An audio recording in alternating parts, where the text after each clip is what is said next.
Shortly after the disclosure of the Brazil dossier in the Colombian magazine Cambio, confirming everything I have been saying for years about the PT-FARC alliance, the Chief of Staff of President Luiz Inácio Lula da Silva, Gilberto Carvalho, went around proclaiming that he has no close connection with the Revolutionary Armed Forces of Colombia, FARC, and that the Brazilian government has zero relation with the FARC. I do not need to contest the double lie. I have already done so, well in advance, in the article Obscene Symbiosis, published in O Globo on February 7, 2004, in which I referred readers to the website so they can see with their own eyes the obscene symbiosis between the Colombian narco-guerrilla and the PT farce that governs us. The address, the article continued, belongs to America Libre, the journalistic version of the Foro de São Paulo, founded by Guess Who, Frei Beto, and today directed by, guess again, Amir Sater. The magazine openly preaches revolutionary war, the implantation of communism throughout Latin America. Its most recent editorial proclaims, September 11th of the peoples will be, for the America Libre fraternity, a commitment of honor. It will be a meeting with dreams and desire. From the first to the last page, the thing drips blood and hatred, mixed with the old self-justifying rhetoric that makes communist genocide an apotheosis of love for humanity, condemning as fascist anyone who sees anything bad in it. At the table of its editorial council, who sits next to the FARC leader, Commander Manuel Mirolanda Velez, the infamous Tiro Fijo? None other than Mr. Lula's chief of staff, Gilberto Carvalho. Also there is Congressman Greenhalgh. If this is not promiscuity, if this is not behind-the-scenes complicity between our government and organized crime, if this is not a very dirty scheme, then tell me what it is, because my imagination has limits. There are also Dr. Leonardo Boff, composer Chico Buarque de Holanda, and the ineffable Professor Antonio Candido. It was the entire first tier of the PT intellectual elite that, alongside the very chief of the presidential office, actively conspired with the FARC, the Chilean MIR, and other criminal organizations for the implantation of the communist regime on the continent. If the so-called opposition politicians, the owners of newspapers and TV channels, the business, ecclesiastical, and military leaders had then agreed to examine the document I presented to them, it would not be necessary now for a Colombian magazine to rub the truth in their faces, too late to prevent the consolidation of the PT FARC gang in power. In fact, they did not even need my warnings. On December 7, 2001, the Foro de São Paulo, under the presidency of Mr. Luiz Inácio Lula da Silva, had already issued a manifesto of unconditional support for the FARC, in which it classified the military actions of the Colombian government against this organization as a state terrorism. The entire media and all national political leaderships, without visible exception, suppressed this fact so as not to harm Lula's candidacy a few months later. Shortly after the 2002 election, the existence of a collusion between the elected president and the Latin American radical left had become even clearer by the duplicity of tongues with which the man spoke to the general public before the cameras and to his comrades in communist militancy. As I later noted in an article in the Jornal do Brasil, while the local media celebrated the fairness of the election, the winner confessed to Le Monde that the election had been only a farce necessary for taking power, confirmed in this by Mr. Marco Aurelio Garcia in a statement to the Argentine newspaper La Nación on October 5, 2002. In any decent country, open confessions like these would immediately provoke a storm of investigations and accusations.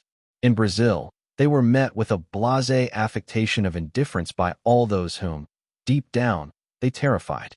Few human behaviors equal, in baseness, the cowardice that begins by camouflaging itself in Olympic impassivity and, through persistence, ends up transforming into active complicity.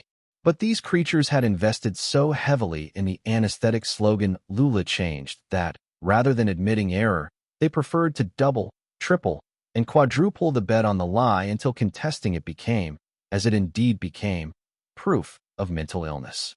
Thanks to this long and persistent conspiracy of omissions, the revolutionary left had all the time and tranquility it could wish to alter the map of Brazilian political power to the point of making it unrecognizable. Who rules Brazil today? A good indication is land ownership.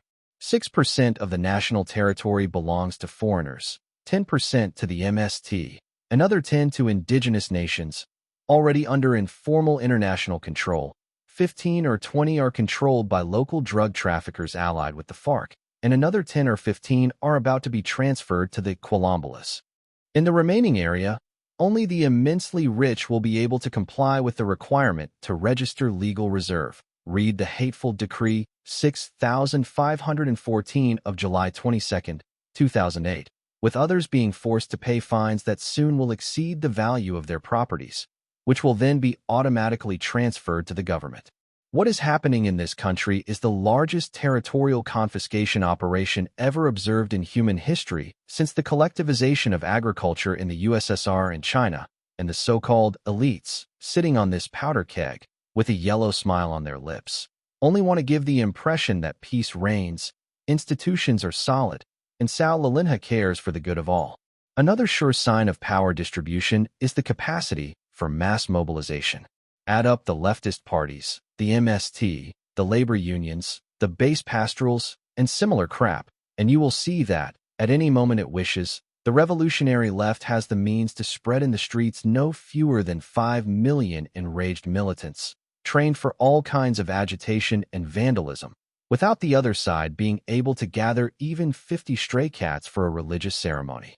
Consolidated by the pusillanimous omission of all those who would have the duty to prevent its consolidation, the leftist monopoly of mass movements marks the distance between absolute omnipotence and total impotence, and is, by itself, a portrait of what the future holds for the country.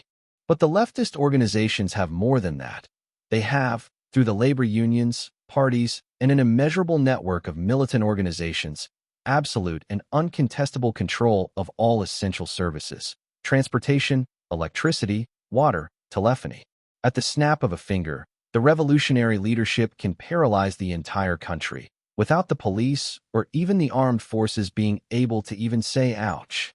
More remarkable than its enormous extension is the integration, the strategic and functional unity of this system of domination.